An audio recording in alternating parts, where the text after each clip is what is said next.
जय श्रीमन्नारायण। राधे राधे। जय श्री सीताराम।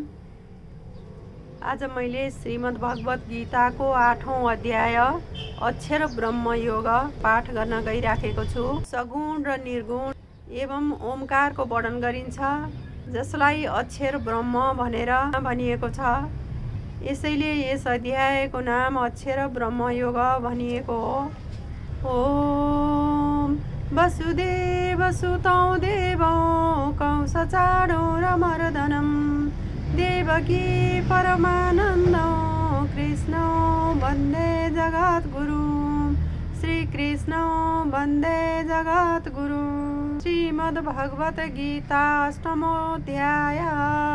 उपस्थिति प्राणीको व्यक्तमा हुने हुन्छ, वर्णन योगीले के कस्तो गति पाउने भनेर यस अध्यायमा सर्वप्रथम अर्जुनले श्रीकृष्ण भगवानसँग सोध्दछन्, के हो तो ब्रह्म अध्यात्म, के कर्म पुरुषोत्तम, अधिभूत पनि के हो तो अधिदैवत, अधियज्ञ कहाँ के छ, देहमा मधुसूदन, अन्त्यमा नियतमाले जान्ने हो के गरिकन।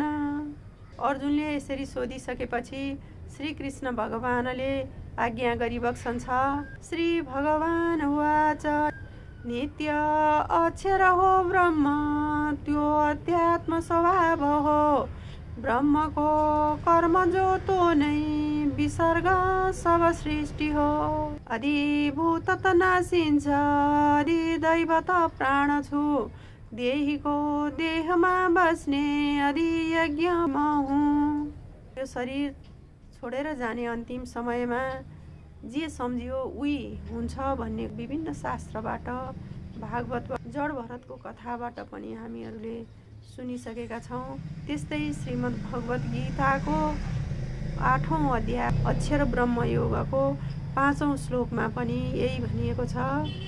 अन्त्यमा जो मलाई नै सम्झँदै देह छोड्दछ, त्यसमा संशय नै छैन, मैमा तो मिल्न आउँछ। जो जस्तो भावना राखी प्राणीले प्राण त्याग्दछ, तो त्यस्तै भाव बस भई त्यसैमा फेरि पुग्दछ। तस्मात् सधैँ मलाई नै सम्झी युद्ध तिमी गर, मन बुद्धि ममै लाए ममै मिल्दछौ सरासर। अनन्य चित्त अभ्यास योगले दिव्य पुरुष, ध्यानमा लाउने गर्दा ममा तो मिल्न आउँछ। सर्वज्ञ हो शासक तो पुरानो, अचिन्त्य धाता अणु झै ससानो। अज्ञानदेखि छ अतीव टाढा, श्री सूर्य झै पूर्ण प्रकाश गाढा। जो अन्त्यमा निश्चल राखी चित्त, भक्तिद्वारा योगले भई प्रवृत्त। भ्रू बीचमा प्राण लगेर राखी, तो दिव्यमा पुग्दछ प्राण त्यागी। वेदज्ञ जो अक्षर भन्दछन् ती, जहाँ योगी पुग्दछन् वितरागी। जहाँ पुग्छन् आशाली ब्रह्मचारी, भन्छु तो स्थान तो दिव्य भारी। देहका सबती ढोका थुनी स्थिर गरी मन, राखेर तालु भाव प्राण गर्दै योग धारणा। ओमको एकाक्षरी मन्त्र जप्दै सम्झेर मैकन, देह त्याग्दछ जो त्यसले मुक्ति पाउँछ अर्जुन। अरूमा नदी चित्त सधैँ मै मात्र सम्झने, सजिलै सङ्गतो योगी मलाई हुन्छ पाउने।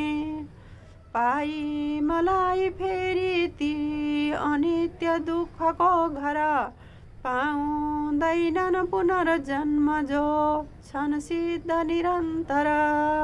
ब्रह्माका लोक पर्यन्त ती जन्म मृत्युशील छन्। महिमा पुगेपछि मात्र न जन्मन्छन् न त मर्दछन्।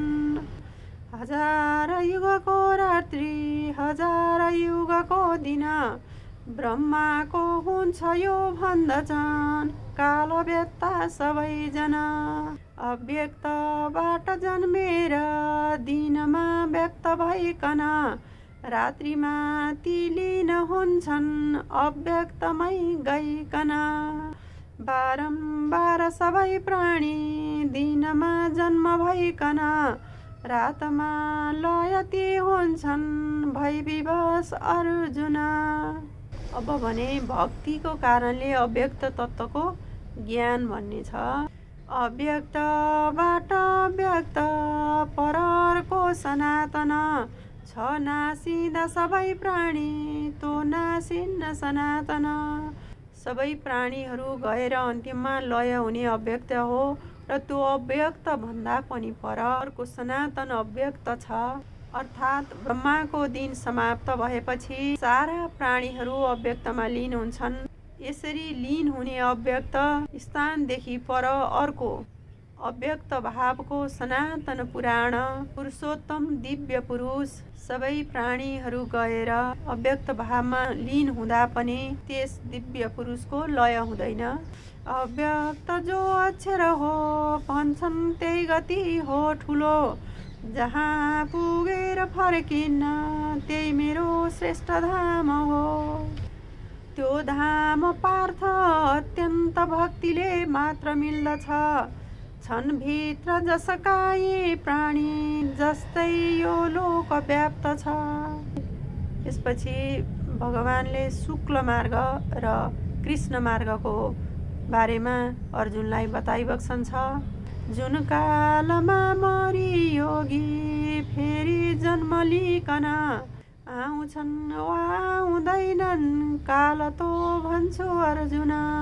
अग्नि ज्योति शुक्ल पक्ष 6 महिना उत्तरायण यसमा गएका ब्रह्मज्ञ ब्रह्ममै पुग्दछन् सुन। धुवाँ रात्रि कृष्ण पक्ष 6 महिना दक्षिणायन तो चन्द्र ज्योतिमा पुग्ने फर्कन्छन् फेरि जन्मन। शुक्ल कृष्ण दुवै मार्ग विश्वमा नित्य छन् सुन। शुक्लमा फर्कने छैनन् कृष्णमा पर्छ फर्कन। यी दुवै मार्ग जानेर योगी पर्दैन मोहमा।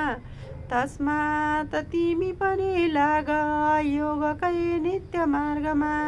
वेदादि यज्ञादि र दानमा जो तपादिमा पुण्य छ तोकिएको यो योग जानी सब पुण्य नागी पुग्ने छ योगी सबदेखि माथि।